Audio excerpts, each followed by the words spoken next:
اگر حوال آماده بین هم دست به برنامه خبر کنیم گلی حوال هجا و دلال اون هموش بانا گوتو بجمع خیر هاتنه هر تم شاد و بختوار بین از گلک شاد و بختوارم موافق بشک که هر تم در حق کردواریه خبات آچه که ای روزه مجاره که می گلک گرینگ هیه ما مستقیل بشک که هر تم بحث که کرد برا دیروک آخه با خود بنویسنه و تایبتی که برا کردی بنویسنه امجی هیرو مجاره که گلک گرینگ ام نقاش بکن مجاره ما برخدانا چیای آگری یا سال 1926 حتی سال 1931 دا دست بکریه میوانم ماموسته لیکولینبان و نویسکار کمال سپان داغه هرچی خواست جمعیتم کمال سپان داغ باش ناس دکجی لی از دیسا جی دخوزم در حق ماموسته کمال سپان داغ هن تشتا بیشه وقت زانین نویه عشیرا حیدران یا حسین پاشا نویهیه و کره نادر بگه سال 1927 پاتنوس دنه دبستان سرطایی و ناوین پاتنوس دخونه و لیسه تجارت جه وانه و ترابزونه دخونه باشه جه زانکوی چکور وی فاکولتای اشتماعی دقدینه نهاج وقت محاسبه کار دکه و جابداری سربخواه ماموسته در حق هم اشیراخه هم جه در حق جای آگری دو کتاب نویسینه نوه کتابه یا osmanlı arşiv belgelerinde Haydaran aşireti ve Ağrı direnişi ya düğeminci Osmanlı arşiv belgelerinde Hamidiye arayları hemen demin dacı mamuste belge filmek çekiriye Kurda dirok kone mala paşe mamuste nivistandına mamuste Kemal Spandak mirof tukaret bebeje henek mali ders bekiriye jiberko bave ya rojnivis nivisiye salan biraninen لسر چه آگری برخدان چه آگری هر تم آنها را قال کردیه بحث کردیه و ما مشته امر که خنی جبان دا 20 سالی آخر سال 1970 دا با بخر خبر دا و با بخر اقناع کردیه و دادیه دا جده کاست در حق بیرانین شهر آگری قید کردیه دما 12 ایلون ایته دکوه بنچه ev çok malbat veren destek dernek ne kadar destek devleti bantıştana dışarıtine kaset o rojnevise abi nadirci tavayı de şartlandığını de bu salaşın dattır becerece Mehmet Bek evci kore Hüseyin Paşa'ya navaşar gri dafi da cip görke دو کاسته یا بیرانی نه یا قید کردی که دسته ماموسته و ماموسته دبیجه که اف تشتا دبی بو مال ملک ملتمه و اف تشتا تاریخی دا نمینه اف تشتا جمعه لازمه از بنویسم جبر که هم دست مدا قید تشتا قید کری هیه هم جه مثالان اف تشتانا بهداری کریه و باشه جه دست به نویساندن اتکن مروت کاره ببیجه که ماموسته کمال سپان داخت در دوراخ کولایه یعنی نویساندن یا در دوراخ کولایه و دیروگا میجه مرا زنده اشتیه یعنی امتکارن تشته که هاج پیناسل بکن نویسکاری ماموسته شاهده کریه و ای روزی افتشتانا مرا هشتیه امگش اتزانی یعنی دیروگ بخو belgeye şahademe bakıcı belgene demez mamuste Kemal Spandak denirin işte ev nivisiye hem ye şahsekiye hem ye malbatakiye و همان دماجی یه ملت اکیه جبر کو در کل وانا نویسیه چیای برخودان چیای آگری دما 1925 26 دست بینوه سال 25 دا گلک راپور تنی نفساندنه سرگونی تا چه کرنه دوان راپورنا دا راپور هری گرینگ پلانا شرق اقتصاده و ویره که دا جد بجه کو کرد جباتا که ببه ملت نینه آکی دنی جه عبدالحالوک رنداجی راپور خود دا بجه کو دبی عردگاری دا یعنی عردگاری کردستان دا بجه کو برا ده ملتا یک زیده دبی دمی دا جه تشتی هری گرینگ اوه کو سرگون yani devlet dest betke millet sürgün dike u pişiye ya da Hakkari, Merdin'i, Diyarbakır van derine dest betke pişti zibistana sala 2026'a hidi te serhedeci hatta İngilizce kesin serhede zeyde der haka ve sürgünü de hacana tiştek nine roja ki یک هسته جه برای ماها برای هسته تلی جرا دبیزن یا ده بشینه سرگونیه. اوج دیجه یعنی حتی روز ایران تا که ماسی که نینه یعنی جبر چه یه میک بکن یعنی برای ماها برای هسته تلی سرحده بریجی یعنی وق مرخص و عقلمند کی گله کی بنا بودن بو جبر کو اف کسانا ده زیاده تر دخستن سرگون بکن جبر کو سرگون کرنجی parça ki politika devlete ya geçti bu Armanca olan ev bu nasname çant u diroka millet tüne bikin u hole ra bikin birey mafa evi sürgünlüğü kabul nake u derkeve çay agiri mirov tkare bibece ev berxudana çay agiri hem beri van sürgünlüğü vak isyan ki vak bertek ki dest bedike برخودانا آرارات وقت تبگره که هری برخستن کری و دندرش دیروکا من دا جی گردیه 3 سال بری دست بکریه سال 4 ماه سرکاتیا برای ماها دست بدکه پاشه جی دما با برخودانا چه دبه او کسی چونه سرگونه گله کس دیسا ودگرندن و وقت ستارگه که چیای آگری دمینه امکارن بحثا نومان افندی بکن خالص بکن دیسا زار حسین پاشا نادر بک محمد بک اونا جتنی تبی شره جی افد دگرن سال 1927 دماهی خوی بون نه که آبا کرنه İhsan Nuri Paşa çend hevala xıtteni dikişine çiğ agiri u ev çok idi daha renge şoraşı te gohrandını heneki daha rengeki netevi digre sala 27 şindatır ji vakti zanini ereki Cumhuriyet ekte avakırını navevi fermi civata agiri Kürdistan Anji civina agri Kürdistan derbazdı be. Sala 1928 dematte yani ev şer gelek ca ferahdı be. O ev çok devlet dokuzda ku hene kesan ravak Numan Efendi vak bira haski tedira name dışine lebeni ev nameleri da encamek dernak hebe. Şer berdavam dike tendüre ki sala 1920 nehada قرارگاه دیامی ته آلا کرنه و سال 1930 داشته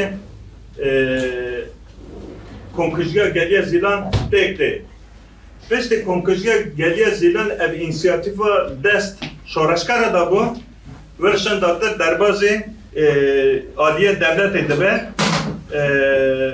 İhsan Nuri Paşa بیرانی نخدا برو حسکی تیلی وک مشاله شورش آگری بناب دکه ورشن داده که کمال مرا فرح بیجه متنی دست بکه کرد هوال می بیره که بخوزن پرساب بکن آنچه هوال می بیره که بخوزن شروع خود تبلی برنامه می بکن پشت آخافتنه که کمال اما مخ بدن هوال جه Naha em maha xahtını dinle mamusta kemal kerem gekecek. Ejij ve hamuşka tevser çavara. Heval tabi kostayı ali zaman. Beri her tişki kadın beyi beyjim serildana aldığı serildana ki ırmıyım. Hatta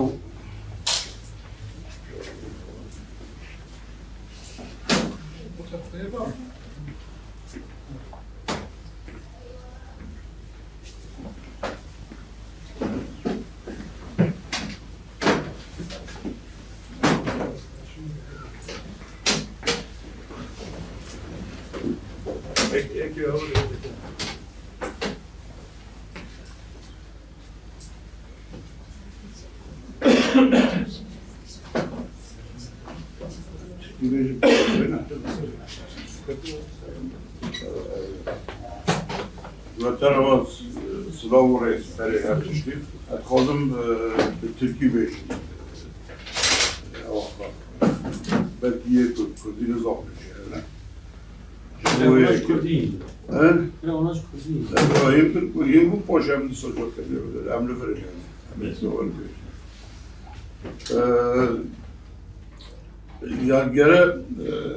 Gerçekten şeyi yani bugünkü durumumuzu anlamamız anlamında da o süreci çok iyi bilmemiz gerekiyor. Öncelikle gerçi öncesi de var ama daha çok İttihat Terakki döneminden bugüne kadarki süreci doğru değerlendirmemiz o günleri anlamamızla bağlıdır. Yani. Öncelikle bunu söylemek istiyorum. İttihat Terakki önceleri İttihat Terakki'yi oluşturanlar arasında 2 tane de Kürt var. Kürtlerden, Türklerden, Arnavutlardan hatta Ermenilerden oluşan bir cemiyetti en başta. Daha sonra tabii Balkanların kaybedilmesiyle falan ve 1912'den itibaren 1912'deki Selanik Kongresi'nden sonra tamamen Türkçülerin eline geçti. Tatçıların eline geçti. Türk ırkçıların eline geçti.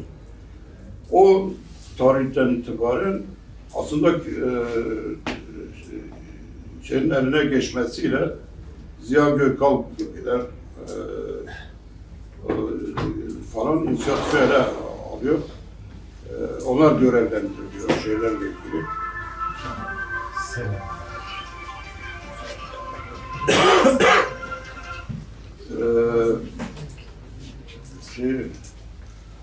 Yani ırkçı bir anlayış egemen oluyor şeyde. Hem bu ırkçı anlayış Ermenileri ve Rumları, gayrimüslimleri bitirmeyi ne şekilde olursa olsun onların imhasını esas alan bir anlayış olarak ortaya çıkıyor. Müslüman unsurları da zaten bunu görebiliyorlar. Yani ellerinde Müslüman unsurlardan, Türklerden başka kalırsa Kürtler kalacak. Bunun bilinciyle hareket ediyorlar.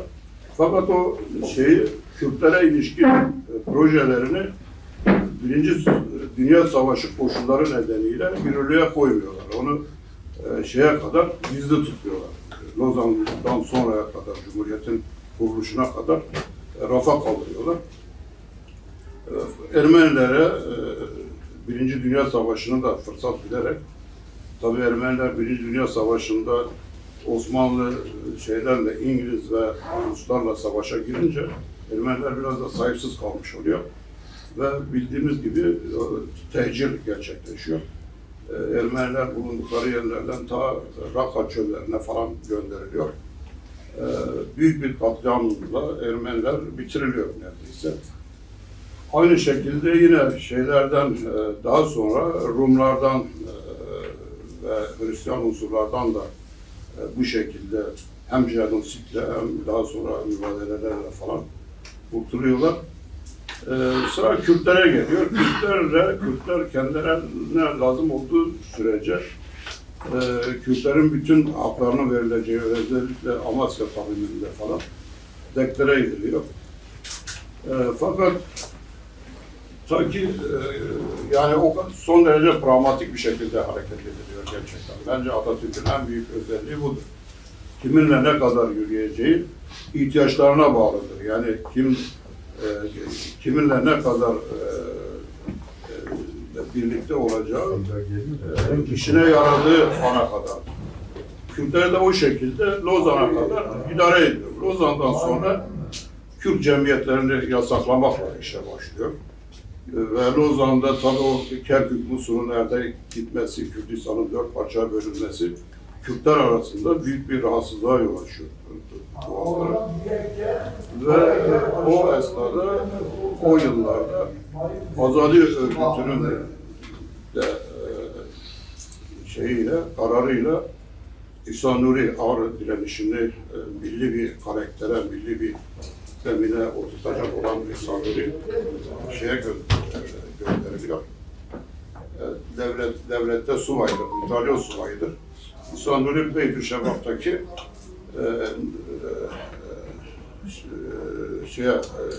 isyanı bastırmaya gönderiliyor. Bitlis'e yerleşiyor. Nasturilerle Kürtler arasında o gün bir problem var. İsmail Ağa Sımko'nun oğlu tutuklu, Türkiye'de tutuklu. Türkiye Nasturilerle Kürtleri karşı karşıya getirme amacıyla Sımko Ağa'yla anlaşıyor. Oğlu Hosruf'u teslimiyet karşısında daha sonra bir Nasturi papazı öldürüyor. O şekilde bir Kürt Nasturi olayı gerçekleşiyor Beytüşşebap'ta. Sanuri o nedenle oraya gönderiliyor. Sanuri ve Tevfik, Rasim, Ali Rıza Bey, bunlar ikinci derecede, o birliklerinde ikinci derecede subayla, teğmen rütbesinde genellikle, Sanuri Yüzbaşı. Kendi aralarında anlaşıyor, o üstlerini derdest etmek konusunda bir anlaşmaya varıyorlar. Fakat Ali Rıza Bey'in biraz heyecanlı yaklaşımı, heyecanlanması, acele etmesi dikkatleri çekiyor alay komutanı. Yakalıyorlar Ali Rıza Bey'i. O şekilde gerçekleşemiyor. Yani askeri birliklerin arasında yarısı Kürtlerden oluştuğu halde onları bir topyekun bir ayaklanmaya götüremiyorlar. İhsan Nuri tabii yakalanıyor orada. Ali Rıza Bey yakalanıyor. Diğerleri firar edip geçiyorlar. Şimdi ondan sonra Halit Bey tutuklanıyor. Tabii Halit Bey'in tutuklanmasının bir takip yine büyük bir provokasyonla, zamansız bir şekilde Şeyh Said isyanı 1925'in çok olumsuz bir ayında Şubat başlarında Şeyh Said isyanı patlak veriyor. Hepiniz biliyorsunuz, orada da bir şeyhin gittiği Dicle'de, Piran'da bir düğünde oradaki firarileri yakalamaya gelen bir manga askerle aralarında anlaşamıyorlar tabii. O olaydan dolayı bir gelişmeler sonucunda askerler öldürülüyor falan. Öyle zamansız, plansız, programsız bir şekilde başlıyor bir provokasyondur aslında. Bu şekilde bir direniş başlıyor. Yani Serhat'ta, Kürdistan'ın pek çok yerinde yani yoğun tarım olduğu bir köyden bir köye gitmenin mümkün olmadığı bir süreçte böyle bir isyan patlak veriyor. Şimdi bundan sonra onu artık konumuzun dışında olduğu için çok fazla detayda girmeyelim. Bunları anlatmakta tabii öyle bir platformda zaman falan yetmez, yani çok detay var bu konuda. Bu şekilde Şeyh Said isyanı aslında gerçekten yani daha hazırlıklı, daha tedbirleri alınmış bir organize bir harekete dönüşmesi engellenmiş oluyor diyebiliriz. Şimdi bu olaydan sonra 1925'in Haziran'ından sonra 29'unda Şeyh Said 47 arkadaşlıktan ötürü ondan sonra devlet Kürt meselesini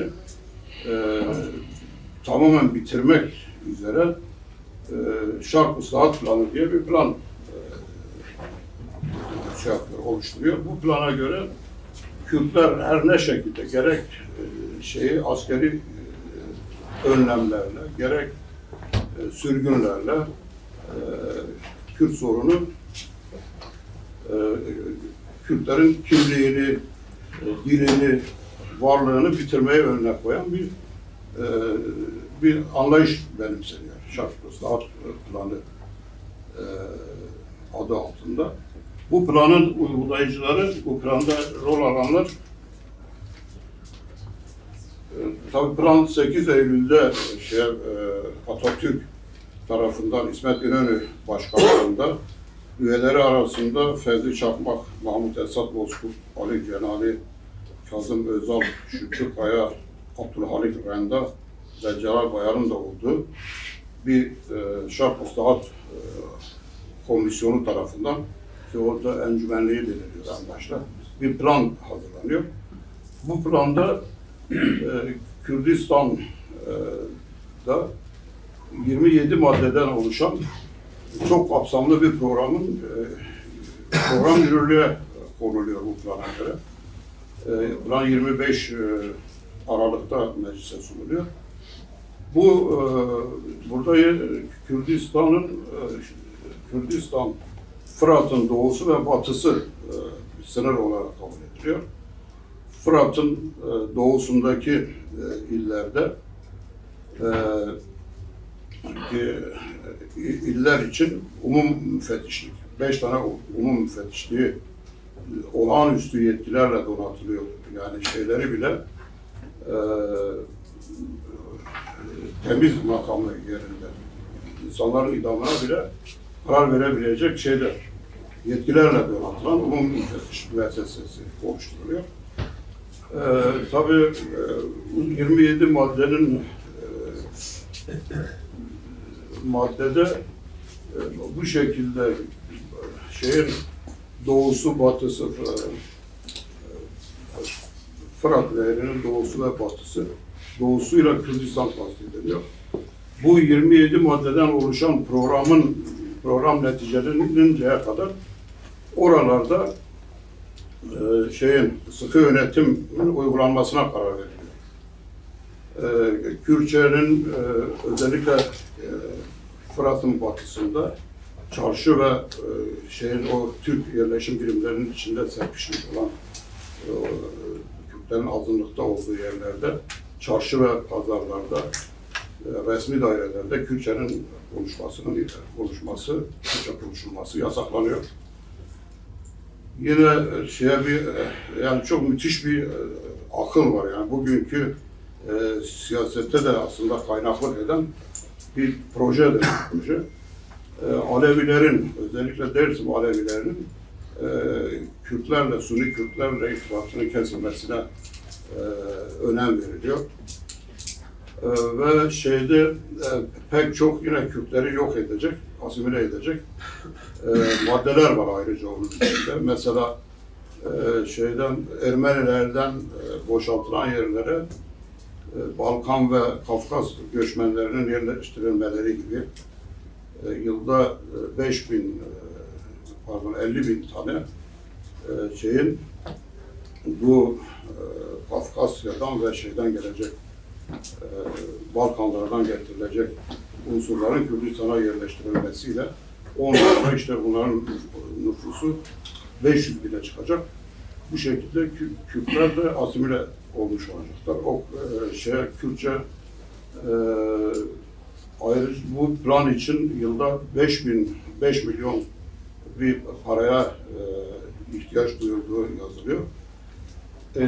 Yabancıların Kürdistan'a gelmelerinin zorlaştırılıyor, izne bağlanıyor. yine tren yolunun askeri şeyler için, harekatlar için ve sevkiyatlar için tren yollarının yapılmasına önem verilmesi kararlaştırılıyor. Pek çok böyle bu şekilde Kürdistan'ı Kürtleri asimile etmeyi, Kürt kimliğini ortadan kaldırmaya yönelik tedbirleri içeren bir plandır. Çok daha detayları var tabii.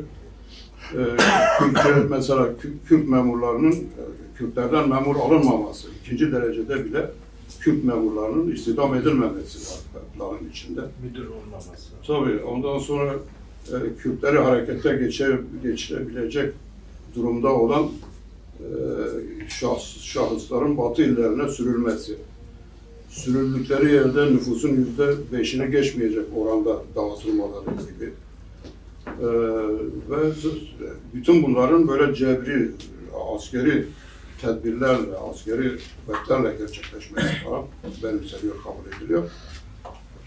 İşte şimdi bu 1925'in tabii daha 27 maddeden oluşuyor ama gerçekten bu konunun çok iyi bilinmesi gerekiyor. Yani şark ıslahat planı bizim 100 yıldır yaşadıklarımızla kaynaklık eden bir rapordur. Yani o kadar önemlidir. Bu bilinmeden Kürt sorununu anlamak mümkün değil. Yani o nedenle bu kadar çok önemlidir.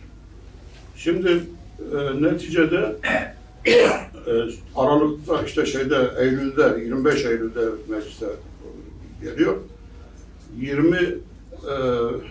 Hemen 3-4 ay sonra Mart ayında yani 4-5 ay sonra 1926'nın Mart ayında Doğu Beyazıt ve Van vilayetlerinde bulunan halkın içinde tanınan beyler ve din adamları, halkı harekete geçirebilecek, halkın sözünü dinlediği, sözleriyle kalkıp oturduğu insanları, nüfus sahibi insanların sürgünleri gerçekleştiriliyor. Beyazıt ve Van vilayetinde toplam 72 aileyi 1926 Mart ayında sürgüne gönderiyorlar. Kış koşullarında son derece zorlu koşullar. Arkadaşımızın demin değindiği olay, yani Ağrı direnişi, sürgün olayına karşı çıkanların gerçekleştirdiği bir direniştir. Bu arada şunu söylemedim. Tabii o şark ıslahat planını hazırlayan insanlar da hepsi ırkçı, çoğu daha önceki Kürt direnişlerinde, mesela Bitlis, o şeyhlerin asılması olayında rol alan, Hoşgili'de katliam yapan kişiler var, o planı yazanlar ve uygulayanlar arasında. Yine o programda, bunları unuttum ben, onun için söylüyorum, o her liyakatlı, ülkücü, yani o eski tabirle ülkücü anlamına gelen bir tabir kullanılıyor orada. Ülkücü kadroların Kürdistan'da görevlendirilmesi ve uzun süre kalmaları sağlanıyor. Maaşlarının da diğerlerine göre %25 zamlı ödeneceği yer alıyor planda. 3 yıldan aşağı kalınmayacak askerler, subaylar falan Kürdistan'da görev yapacakların uzun süre kalmaları sağlanıyor. Mesela yani Ağrı'dan sonra Ağrı kadroları işte Seyithan Alican olayında rol alıyor, Deli Kemal falan, mesela oralarda faaliyet gösteriyor. Ağrı'da görev yapan kadroların, komutanların önemli bir kısmı daha sonra Dersim direnişini kırmada görevlendiriliyor. Yani böyle bir plan. Şark ıslahat planı, evet. Ondan sonra bu sürgün gerçekleşiyor. Sürgünde Şeyh Said hareketiyle karışmamıştır. Şeyh Said hareketiyle ilişkisi olmayan insanlar hedefleniyor. Yani bildiğiniz gibi Serhat bölgesinde katılım gerçekleşmiyor Şeyh Said isyanına. Bizim o aileler içinde çok önemli aileler, işte Hüseyin Paşa ailesi, Şeyh Fehim'in Şeyh Fehim Arvasi, yine müftüsü, Yavaş müftüsü, Ademanlı Ahmet İbrahim Ağa, Ali Begin Mirza Bey, Ali Söztürk. Mirza Ağa, Öztürkler tabii Abdülmecit Bey ve ailesi gibi aileler çok zor koşullarda şöyle sürgüne gönderiliyor. Tabii o benim yazdığım kitapta o ailenin yaşadığı amcam Mehmet Bey'in demin arkadaşın ifade ettiği gibi 2 tane kasette topladığı o sürgün yıllarına ait anıları yer alıyor. Mehmet Bey bunu anlatıyor. Şimdi tabii ve çok zorlu koşullarda dediğim gibi Patmos, Ağrı, Erzurum, Gümüşhane, Trabzon, Trabzon'dan gemiyle İstanbul'a götürülüyor bu aileler. İstanbul'da herkesi ayrı yerlere sevk ediyorlar. Özet olarak geçiyorum. Şimdi mesela Hüseyin Paşa'nın çocuklarını Salih Bey'i Balıkesir'e, Mehmet Bey'i Manisa'ya, Hüseyin Paşa'yı Antalya'ya, Abdullah Bey büyük oğlu Konya'ya, babamı Nadir Bey'i Kayseri'ye. Abdullah Bey'in çocuklarını da gönderiyor. Aksaray'a mesela. Konya'nın Aksaray'a. Yani Hüseyin Paşa'nın torunlarını bile babalarından ayrı yerlere iskan ediyorlar bu şekilde. Bunlar sürgünde bu sürgüne gönderilenler Bahar'ın Antalya'da bir camide bu durumlarla konuşuyorlar. Diyorlar ki biz tabi o zaman Zınkhın bütün o Kürt firarilerinin gittiği bir sığınak durumundadır. Biz yapıp firar edip Suriye'ye geçelim, Hırkat'a geçelim. Bu konuda bir anlaşma yapıyorlar falan. Mehmet Bey'in dediğine göre camide yemin de ediyorlar. Ağır geldiğinde çoğu durumdan cayıyor. Diyorlar ki bizim çoluk çocuğumuz var, onları nasıl bırakacağız falan. Hüseyin Paşa bakıyor ki bunlar çoğu caymış, yani gerekçeleri de ciddiye alınacak gerekçeler tabii. Yani bundan önce bir şey söyleyeyim. Babam diyordu biz gençler gemiyle götürülürken İstanbul'dan Akdeniz'deyken gemi, biz diyor dedik ki gemiyi kaçıralım. Gemiyi kaçırabilecek durumumuz vardı. Gemiyi kaçırıp götürelim, Kıbrıs'a götürelim. Kıbrıs o zaman İngilizlerin elinde tabii. Biz böyle bir şey düşündük. Hüseyin Paşa karşı çıktı, bırakmadı diyordu. Neticede o anlaşamıyor. Yani ilkbaharda pek çok kişi o sürgüne gönderilen ağalar farklı yerlere şeylerini istiyorlar, nakillerini istiyorlar, oraya gönderiliyorlar. Kimisini Kayseri'ye, kimisini başka illere falan gönderip oralara işgal ediyorlar.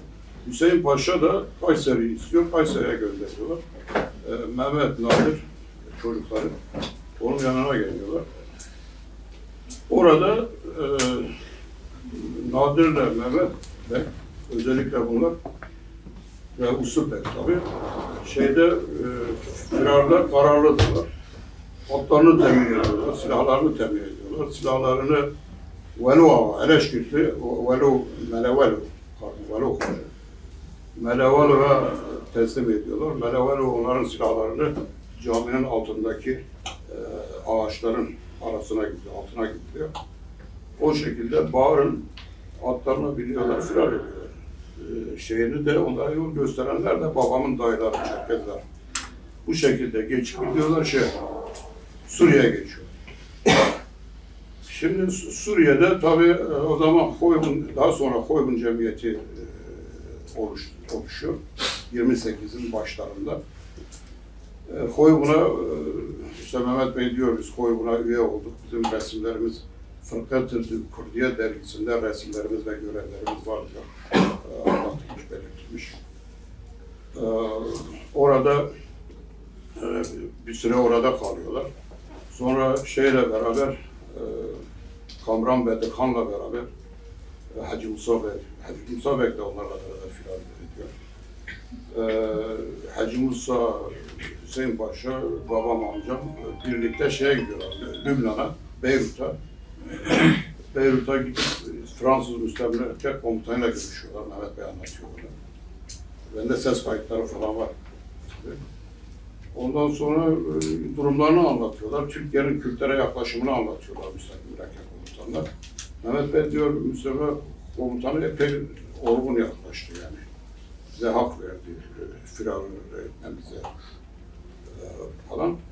Orada sonradan çıkan, şimdi bu son zamanlarda epey kitap çıktı. Onu da özellikle söylemek istiyorum. Mesela o çocuğun adı neydi ya? Sedat Ulugan'a yeni bir kitap çıkardı. Kitapta Saluri Paşa'nın anıları kitabın adı. O kitapta çok önemli şeyler var. Okumanızı öneriyorum gerçekten. Bu konuda epey yeni kitap çıkıyor. Tabii her konu büyük aslında. Çok geniş. Yani herkesin her şeyi bilmesi mümkün değil.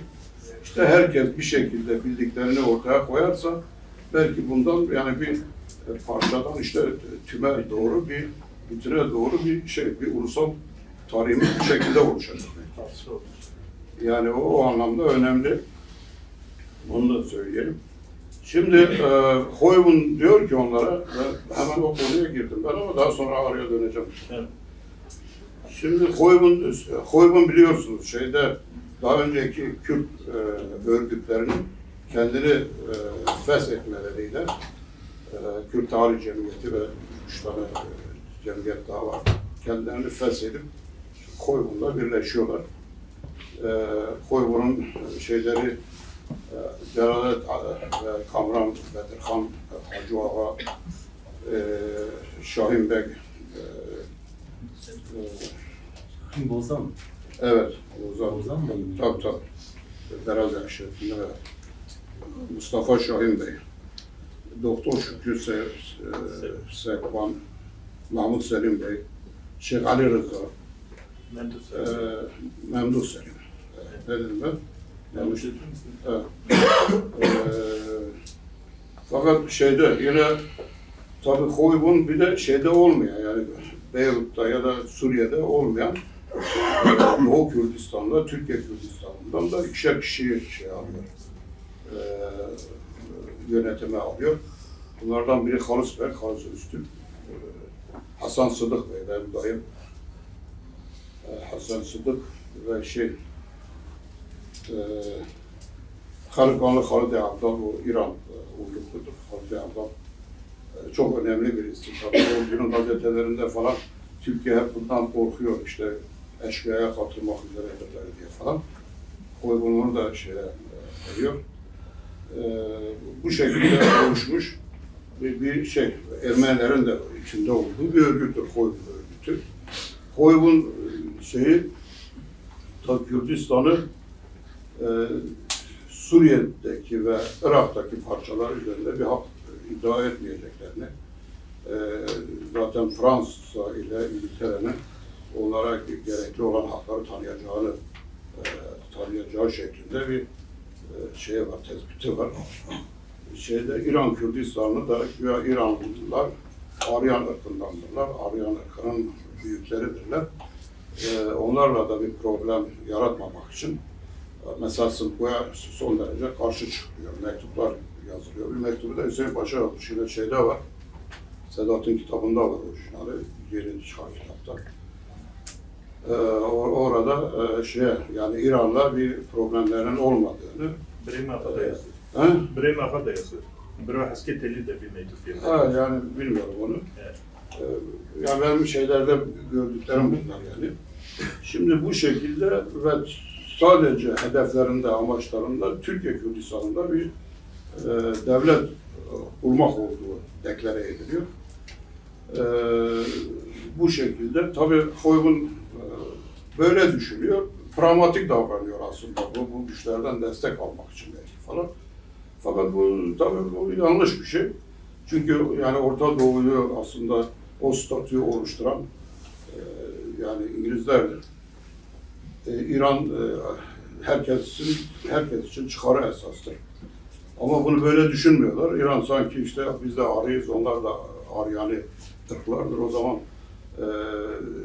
Türkiye'ye karşı birlikte hareket edeceğiz şeklinde bir anlayış benimseniyor. Yanılıyor gerçekten. Şimdi ama Höyben tabii o şeyi o süreci yönetiyor. Bazı eksikliklerine rağmen tabii. Şimdi mesela İhsan o yine son çıkan belgelerde bu görülüyor. Yardım isteniyor. İşte 10.000 altın gönderilecek deniliyor falan. Altın gelmiyor. Para trafiğinde verilen sözlere rağmen pek başarılanmıyor. Ama yine de Höyben mesela yani Mehmet Bey diyordu ki Höyben talimatlarıyla yönetiyordu Ağrı Harekat Merkezi'ni. Onlardan gelen kararlar Bağdat'tan Tebriz'den Galakoy'dan harekat merkezine, oradan da bize tebliğlere, şeylere dönüştürüp bize dağıtılıyor diyor. Höyben'la kısaca bu şekilde Höyben ağrı direnişi söz konusu olunca değinmeden geçilmeyecek önemli bir mevzu tabii. Onun için şimdi Höyben diyor ki Hüseyin Paşa'ya, burada kal, sana bir ev yapalım, sen yaşlısın, 90 yaşlarında falandır Hüseyin Paşa. Çocukların da Höyben'in içinde yer alsınlar, çalışsınlar diyor. Hüseyin Paşa kabul etmiyor diyor, yok ben öyle bir şey için gelmedim. Gideceğiz diyor, İran'a geçeceğiz. Ondan sonra bir defa firari olarak bir defa çocuklarıyla beraber, hep beraber gidiyorlar. Irak'ta İngilizler yakalıyor onları. Diyorlar ki Mehmet Bey diyor, tabii Mardin Valiliği'nin ihbarıyla diyor, sizi yakaladılar İngilizler. Diyorlar ki siz böyle kaçak bir şekilde gidemezsiniz, müsaade etmiyoruz. İstiyorsanız sizi Basra vilayetine yapalım, iskan edelim. Kabul etmiyorlar onları tabii ve geri çeviriyorlar bunları. Daha sonra yine Mehmet Bey, Hüseyin Paşa yapıyor, gitmede ısrarlı. Höyben bir jip yapıyor, temin ediyor. O zamanın jipleri ufakmış tabii. 3 kişi sığabiliyor. Hüseyin Paşa, oğlu Abdullah ve yeğeni Ahmet, ablasının oğlu Ahmet. O üçü biniyorlar binebiliyor jipe. Jip onları götürüyor Barzan bölgesinde. Daha önce kardeşi Nuh Bey, Hacı Musa Bey'in kardeşi Nuh Bey o köye sığınmış. 1924'te oraya geçen onun misafirliğine gidiyorlar, orada kalıyorlar. Hüseyin Paşa oradan bir mektup gönderiyor çocuklarına, diyor ben yazın ilkbaharda karların erimesiyle İran'a geçeceğim. Siz de gelin. Tabii o plan hocam gitmişti tabii. Mezarı ziyareti var. Beyt-ü Şebab falan oradan görülüyor yani o sınıra çok yakın. İran'a da yakın bir yerde Piran nahiyesi. Orada çocuklarına mektup yazıyor, diyor ben geçeceğim, İran'a geçeceğim, siz de bir şekilde gelin Ağrı'ya, nasıl geliyorsanız gelin. Babam, amcalarım, Hacı Ağa'nın adamları ve Cemile Çetin'in da birkaç adamıyla yola çıkıp geliyorlar. Bir sürü badireyle falan. Onları artık üzerinde durmuyorum. Farkin'de diyorlar onlara deniliyor ki Muhammed Ali Yunus diyor umum müfettiş demiş, onların çıktı, afları çıkmış. Aftan faydalanıyorlar. Hiç firari gitmelerine gerek yok. Gelsinler, af var şimdi. Birkaç gün beraber gidiyorlar Farkin'e, umum müfettişin yanına. Umum müfettiş bakıyor, umum müfettiş ağzını değiştirmiş. Diyor ki hayır, sizin Kayseri'ye dönmeniz gerekiyor. Yalnız şurasını bilmiyorum. Yani şimdi 1928'in tahmin ediyorum Mardin'da o bir av çıkıyor. Harekat çok kapsamlı genişleyince, büyüyünce herkesin sürgünde olanlara falan av çıkıyor. O af 3 yıllık, 3 aylık bir süre için geçerli. Süresi 3 aydır. O sürenin geçmesinden dolayı mıdır? Yoksa yani o ailenin o tarafa gelmesini engellemek için midir? O çok bilmiyorum doğrusu. Yani o müfettiş kabul etmiyor. Diyor ki siz geri döneceksiniz. Geri dönmüyorlar tabii. Bir sürü müşkülatla geliyorlar Bulanık'a kadar geliyorlar. Bulanık'ta dayıları, Mehmet Bey'in dayıları onlara diyorlar ki sizin affınız çıkmış. İşte Ethem Bey, pardon Hamdi Bey,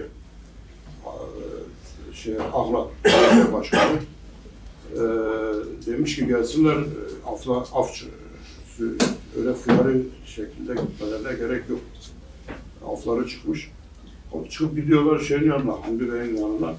Hamdi Bey bunları görünce şaşırıyor. O Mahmut'muş adı onları götüren. Diyor ki bu nedir? Mahmut diyor ki Hüseyin Paşa'nın çocuklarıdır getirdim. Ya diyor sen bilmiyor musun bunlar her tarafta aranıyor, haklarında takribat var. Sen Hüseyin Paşa'nın çocuklarını almışsın, kapıma getirmişsin. Ben nasıl aslıma haram dedirtirim diyor. Hadi gidin diyor falan kovuyor şeyi. O şekilde bunlar oyuna getirdiklerini anlıyorlar. Atlarını sürüp gidiyorlar. O gün de Cuma'ymış. O askerlerin atlarını Cuma günü tatilmiş o zaman. Atlarını hazırlayana kadar, çıkarana kadar falan bu Nadir'le Mehmet ve epey yol alıyor. Hılık Süphan Dağı'na kadar gidiyorlar. Bundan sonra onların kardeşleri tabii Usul Hafid ve Ahmet Zero Hatun, Abdullah Bey'in, pardon, Süleyman Bey, evet. Süleyman Bey yeğenleri Abdullah Bey'in oğlu. Onlar gelmeyince yola çıkıp geliyorlar. Sutiye yaylasında, Süphan Dağı'nda, orada Hafid hastalanıyor, Afu. Başında beklemek durumunda kalıyorlar. Gefoy Hamdiki adında Hamdiki bir Heyderanlı. Birisi de onlara yiyecek falan getirmiş. O da orada. Milisler bunların üzerine askerleri alıp getiriyorlar oraya. Askerler binbaşı komutasında bir grup asker, bölük asker. Yusuf Bey teslim oluyor falan. O teslim ol çağrısına silahla karşılaşıyor, öldürüyor binbaşı. Onun üzerine bir yaylım ateşine tabi tutuluyor orası. Ve zaten bir tek kapılı bir yer, ben gördüm tabii. Yani başka kaçılacak bir taraf yok. O üçünü de orada 4 kişiyi yaylım ateşine dördünü de öldürüyorlar. Anlatıldığına göre aslında Yusuf'la böyle anlatanlar da var. Yusuf'la Gefoy Hamdiki o çatışmada ölmüyor. Onları biri yakalayıp getiriyorlar aşağıya. O milislerden birisi ya bunlar sağ kurtulursa ileride bize söyleyecekler. Biz varız bu işin içinde. Biz ne olacağız falan, nasıl kurtulacağız bunlardan deyip onların da infazını yaptırıyorlar askerlere. Böyle diyenler de var ki mantıklı bir şey. Bu dördünü alıp götürüyorlar Malazgirt'e, bir kuyu kazıyorlar, dördünü de gömüyorlar, üstlerine dolduruyorlar, toprak gidiyor. Tabi bunun kılamları falan var. Yani o, Cigerkun'un da Şehnama Şehidan da işlemiş. Cigerkun'un şiirlerine de geçmiş. Tabii, Cigerkun da söylüyor onu. Yusuf'u falan ben bilmiyorum. Şiir Okuyabilirim, iki kıtadır aslında. Oku. Değil mi? Sözlü ki وَلَا رَبَعَ فِيدْبَكْ وَقْعَقِيتًا لِمَيْدَانَ بِدَنْ خَارُ جِرِيتًا عَشِيرَ هَيْدَرًا وَهَمْ جَلَالِي مَيْدَانَ كَمَالِ مَانَ خَالِي بِبِجَ وُسُبُ رَبَعَ دَرَنْگَ لَهَرْ عَلِي بِنْهِرَ قَالُ جَنْگَ وَلَاتِ تَحَمُّ بَاغُ بِهِشْتَ دَلَالِ مِنْ دُرَابَ وَقْتِ گَشْتَ. Kaç saat oturuyor? Loydere ona Kevin, tabi babamı ona evin mesele boş epeydi. Ona gibi Ferrari oturmak sifon, babamın bir Mehmet Bey. Loydere derbastımın biz oraya evciydi, kadavecine evi, postekari zinde geliz ve mala lezgin ağa. Ve deri xadaverine uğrad, öyle lezgin ağa da çıkıp emcibere faktatyon, ona çabun akıbet ona Hoca Mecit'in edildi falan. Lezgin ağa dün merhaba dışına dedeli,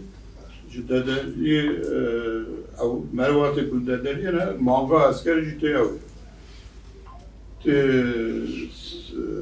Luan da görevi. Lezgin ağa dersi gazi ondukları ve komutan tuçil görevi bederi. Valla düz zor Hüseyin Paşa Fırat kırına altında bederi. Em Luan da görevi. Nadir Memuk. Ve her dönemin hal malan mı mecburi çok zor yani. Var da verunu Tene malı rutine Nadir Bey ve Mehmet Bey. Luan da görevi ne zaman tabii. Temnon dokun kıştına biri vanacı ev kuman sabah vana hatiye vana pekre ev müfreze komutanı uçağı ser sıfır şu vakit bir şey yani. O cümleleri her bir adımın dışın epey bir zahmet bir zor kapakını kırıklı davet. Dolayısıyla tabii evi Rojaki Mehmet Bey'de bir müddet kadar yekselememizde ve yaşıyor bu müddet eva belki Kemal abi sana yok şey Reşit. O beyavi. Hafızadır. Yok, bizimkilerden yok o oğlanı. Bu müddet kadar serimizde ve yaşıyor bu müddet hava. Bu diye Usubi Abdal Ağa, Usubi Abdal Ağa, Kırap Bey Oğlan'a. Hani Zobe Hüseyin Paşa, Usubi Abdal Ağa, Çansiyar Vali Şanlı'na, Çansiyar Ali Kutlu Şanlı'na falan. O elhamdülillah memnun değildir. Lüveleri çan rojadı senin. Çan pası 25 hav evi Ferrari Haydar'a top tıkın içine günde Usubi Abdallah yapmalı. Lüveleri teşkilat kaçırdıkken 5-6 mıntıka juvara avkerine ve tifadana vana yani Beygiri'ye, yani Çaldıran, Muradiye, Erdiş, geriye Zila, Palos, geriye Kurtulu, Dana vanadır. Mehmet Bey'de bu mezvana hamışla teşkilat olarak çekirin. Teşkilat-ı mecid xabetin yani videri merif taşıdığına sabah 5 roje da koy evveki sahiden ekşi ve cicildim. Bu şekli ders bir evedim. Ders bir faaliyet ekhadıkın. Tabii avat işte konu bu biz nehada. Biz nehada ders bir çareki yaşadıkın. Nadir belki yek ve ava milisi ve evet afu vana dayakmıştın. Bu vana dışarı ser vana gazivi dike gazivi milisi dike der خادوه yüzbaşı nizam ki verip taravet derti devlet yüzbaşı hükümet yok ki nadir beklerin gel kadevi bırak verdi hatta mürci ve evine eveki çağdaki süreti yalan fakat pinekiri süreti yani jüveti kuştiye lenemeriye tabii böyle de ülketi bu şekli söz evvela epey asker aşağı tabii ona derti evleri şaş hava asker tırnakmıştım. Genel dağışı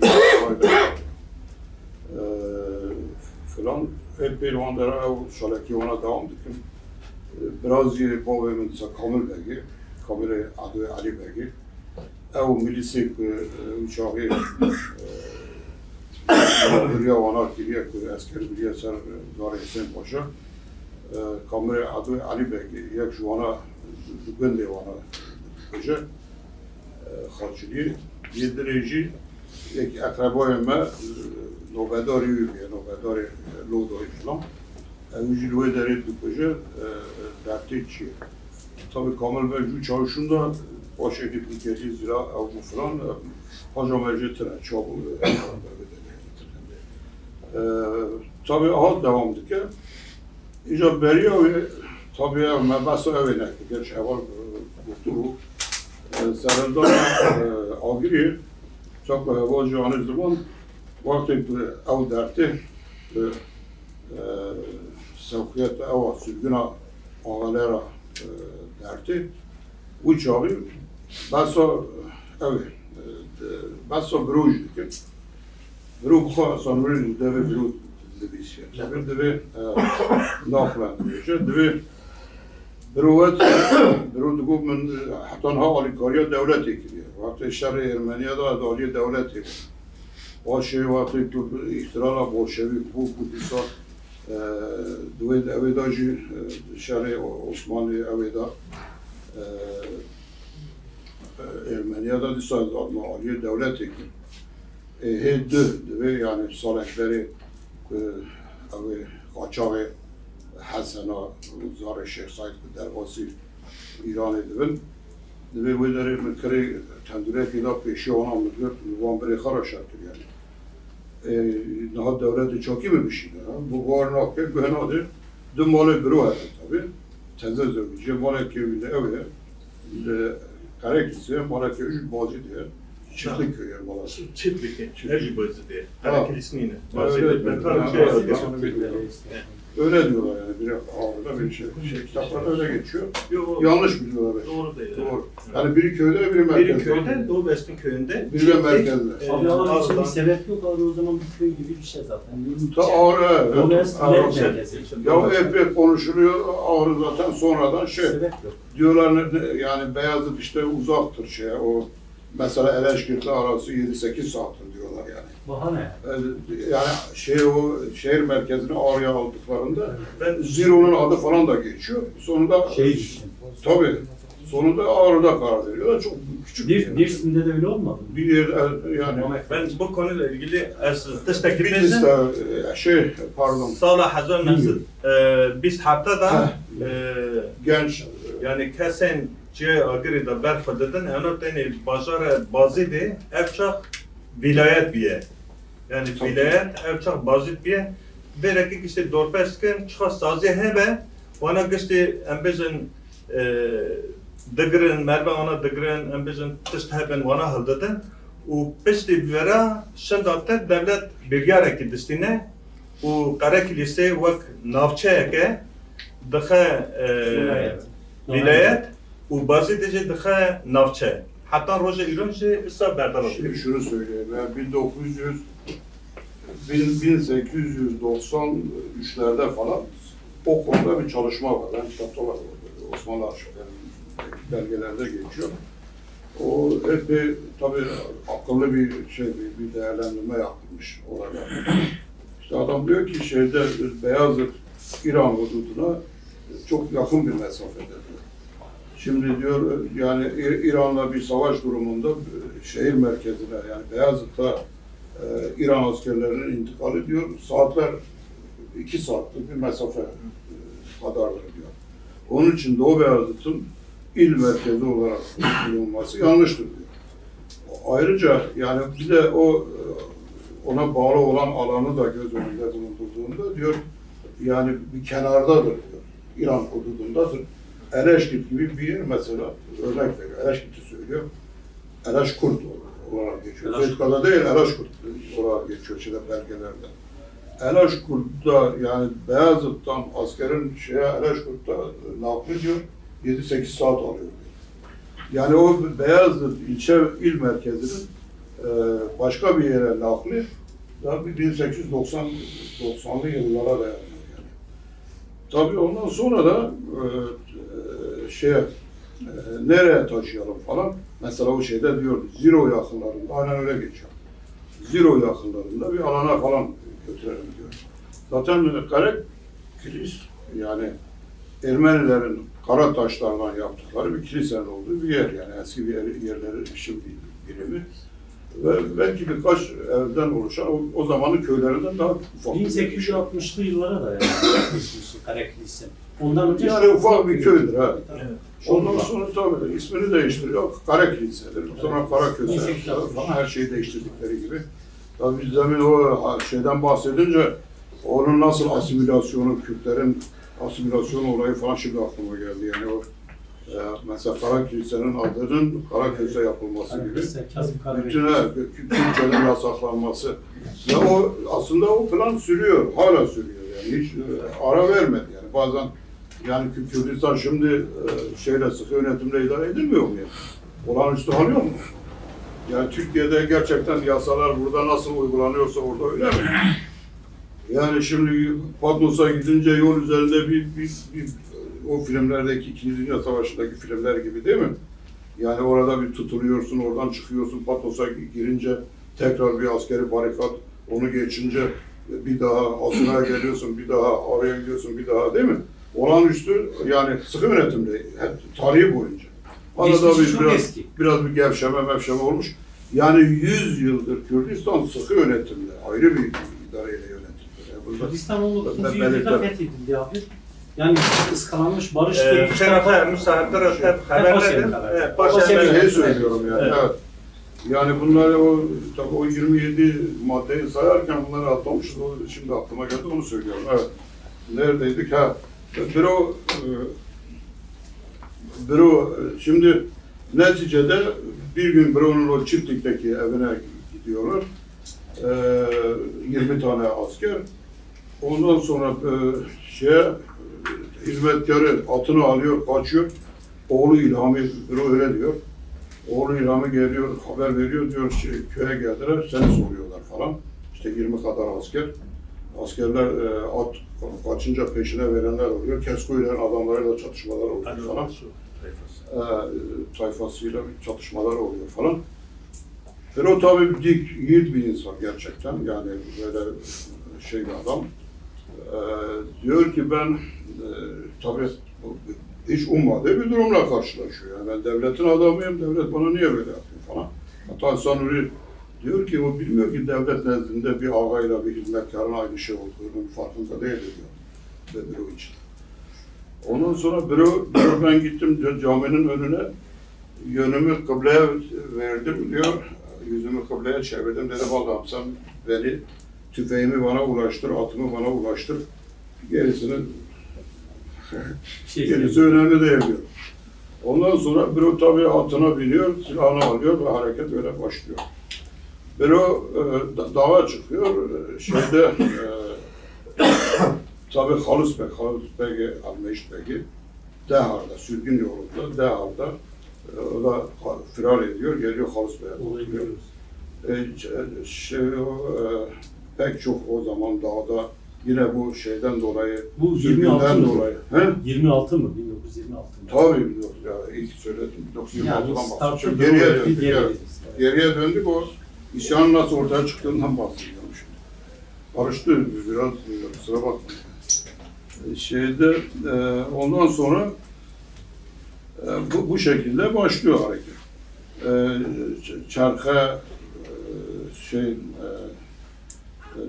Timur, Temel, Çarka, Fethu, bunlar hep bana geliyor. 25'te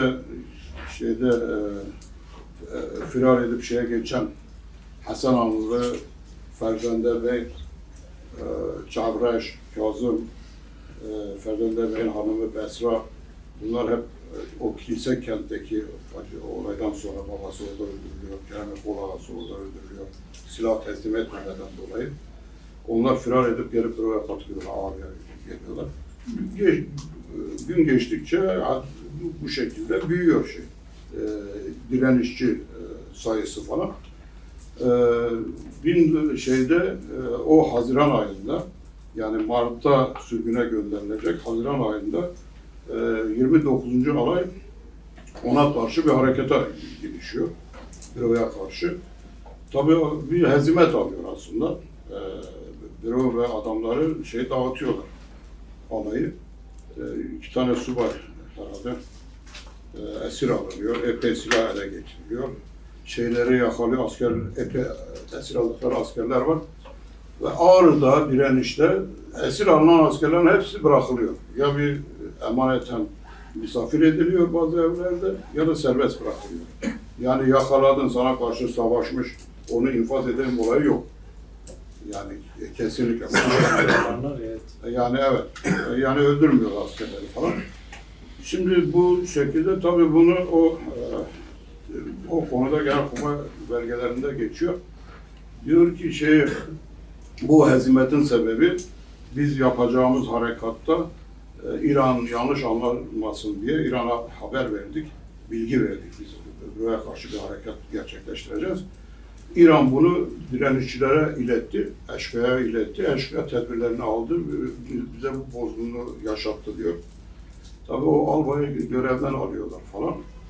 Sarıkamış'a, yargılama üzere gönderiyorlar. Bu sefer tabii zaten hep bu birinci, ikinci, üçüncü direnişler dedikleri aslında hepsi bir süreçtir yani. Şimdi orada bu olay bu şekilde mesela 26'da bu olay gerçekleşiyor. Sonra oraya çok daha güçlü bir asker sevk ediyorlar. Daha büyük oranda. Mesela Sefer Tugay kuvvetinde birkaç alaydan oluşan bir güç sevk ediyorlar falan. Direnişçiler geçiyor, İran'a geçiyor. Diyorlar ki biz artık işte tenkil hareketi bitti. Biz yaptık, bitirdik diyorlar. Baharda yine tekrar geliyorlar oraya. Bu sefer daha büyük güçlerle tekrar mücadele etmek durumunda kalıyorlar direnişçilerle. Bu şekilde aslında ikinci, üçüncü dedikleri olay budur yani. Yani bir sonraki yıl 27'de çok daha büyük bir güçle saldırıyorlar. Sivil halkı orada şeyler de kullanılıyor, uçaklar da kullanılıyor. Sivil halktan 120 kişi öldürülüyor. Okuyor açıklarında falan. Onlardan da epey zayiatlar var falan. Bu sefer kesin tenkil hareketi bitti şeklinde öyle bakıyorlar, öyle görüyorlar. Tekrar bu sefer İsa Nuri daha geçiyor 28'in başında. İsa Nuri'nin gelmesi işte olayı farklı bir boyuta taşıyor. O güne kadar hareketin milli bir şey yok, milli bir şuurla gerçekleşmemiş yani.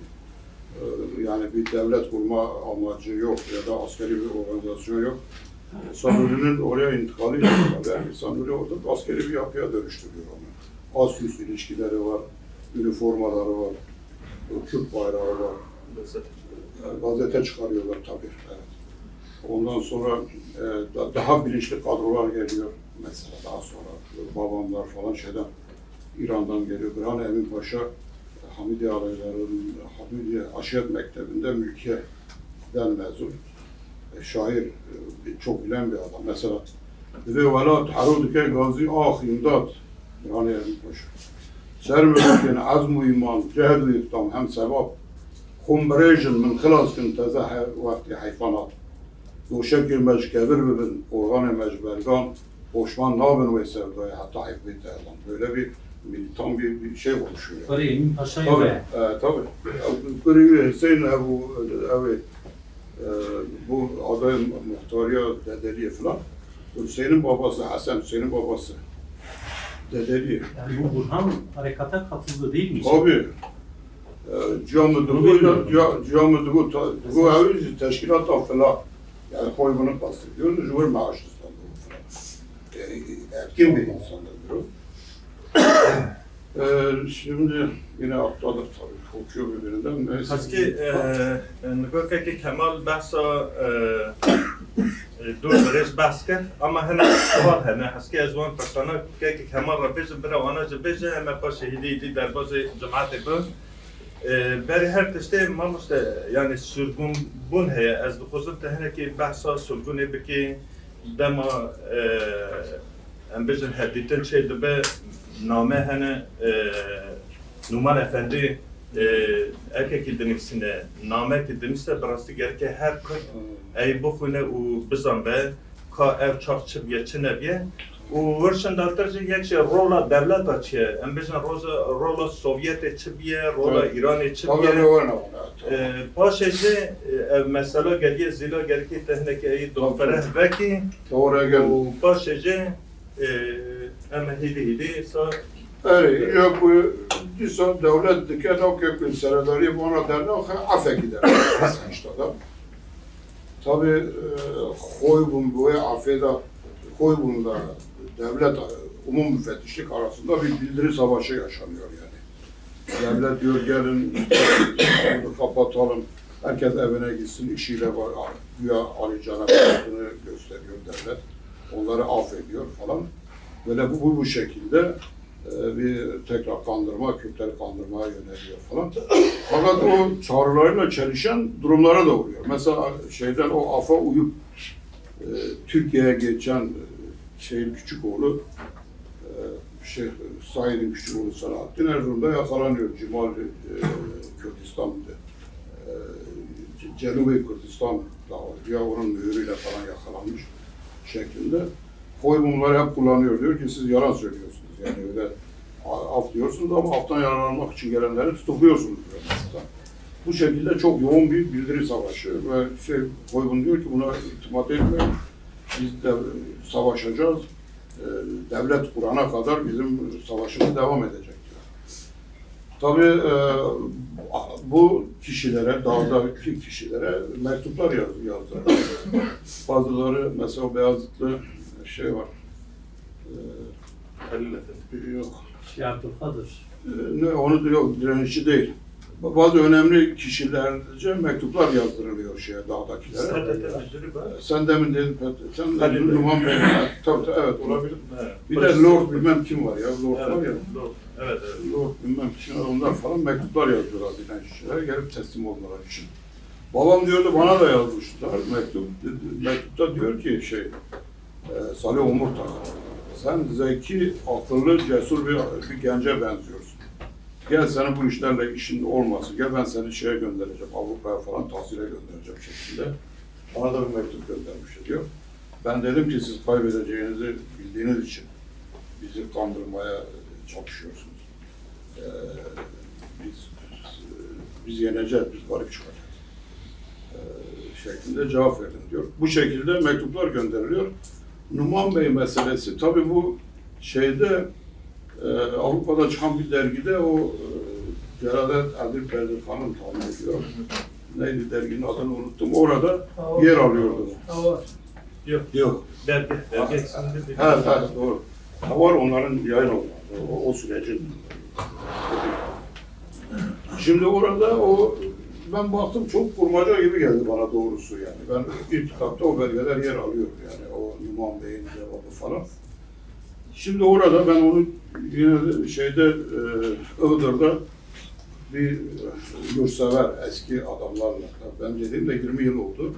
20 yıl önce çok değerli birkaç kişiyle oturdum, konuşuyorduk biz. Bana dedi ki sen de yazmıştın o belge dergisinde. Naci abi de yazmıştın. Evet. O belge dergisinde yer alan dedi, Numan Bey, tahsildardır tabii. Dedi o benim amcamdır dedi. Dedi Numan Bey hiç dağa falan çıkmadı dedi. Fakat burada sevilen bir adamdı. Dedi o Azeriler kendi aralarındaki bir olayda birbirleriyle çatışırlarken kaza kurşunuyla öldürüldü. Dedi o ben o söyleyeyim dedi. Ondan sonra o adam evine aldı gitti Ağrı'ya. Ağrı'da dedi pazarda cambazlık falan yapıyordu. Biz birini gönderdik, öldürdük dedi. İntikamını aldık dedi. Öyle mi? Ama ondan önce Berye'yi tıştek heyeti zannı. Embezin barasti şehre geli dakheda devlet gelek istikat edilse. Yani her insan ki bexine, her malbat ki bexine politika taybet demeşine. Devan da önce dema herditten ben yani jibona afwi emna para belek ben tarafçı agri her deneyeceğim herde burada tıştek der kevet devlet yeko dokhoza insan ra haberde İnsanları paşara dejet doğru ama maaş bednete ama hatta Haris Bekir'e ruh telli tabii hayat deneyeceğim herde erçak insanları paşa debeşek ko es seroke koy bölüme lazım erke az memurum dedi. Endeme ki koy bölüme erke on bakozun Ava şarap beş seknandını, bunu her sazga mera koy bunu haberde. Muhatabı koy.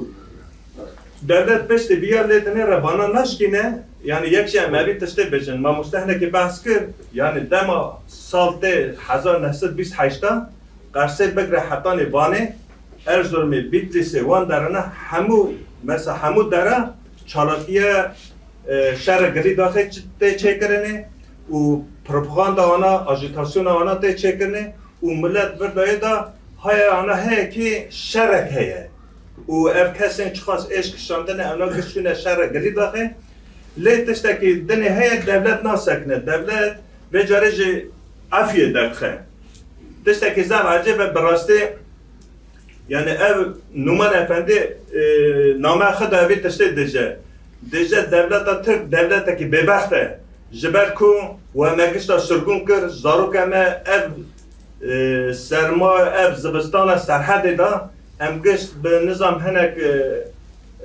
trena nizam çıka ve em gişt qarbun hereki mevada ev vilayete Türka u ereki em gişt hene bun başı em jibona tevdi şehre gili dahi bun em çelhat roja peyade reketin hatine yani ereki deje eğer ki une me ikna bikin gazi ona bikin bire herkes oraya malakı, milkakı, varakı akşana problema menamine ama deje em evi tişteji başlı zanın unnakır başı tabi jiyani da gelek cara hene tişdoğu mera yani zeyden tiştaj nizane ama sal 1900 da Numan Efendi mekhaben te tesmili devleti dibe u nava çendeki debaz doye yeki Azeriye idiri dema nava çarşı da demesin ledxe eydu kuşe u başı Kürt da çen hayfayı ahdedin evci tiştekidini kerem kemamızdadır.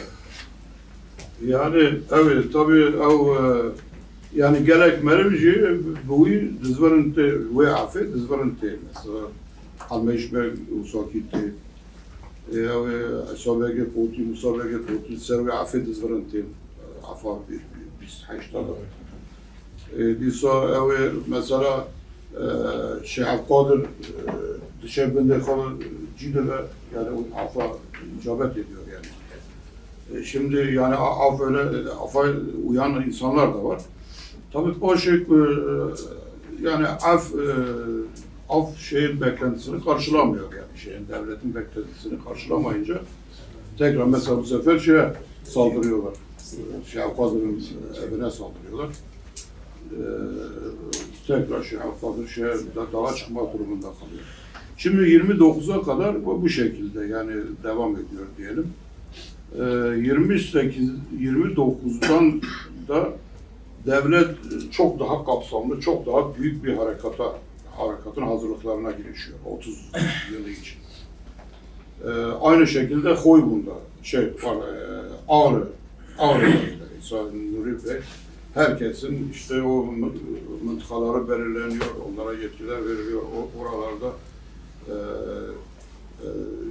büyük bir direniş örgütü.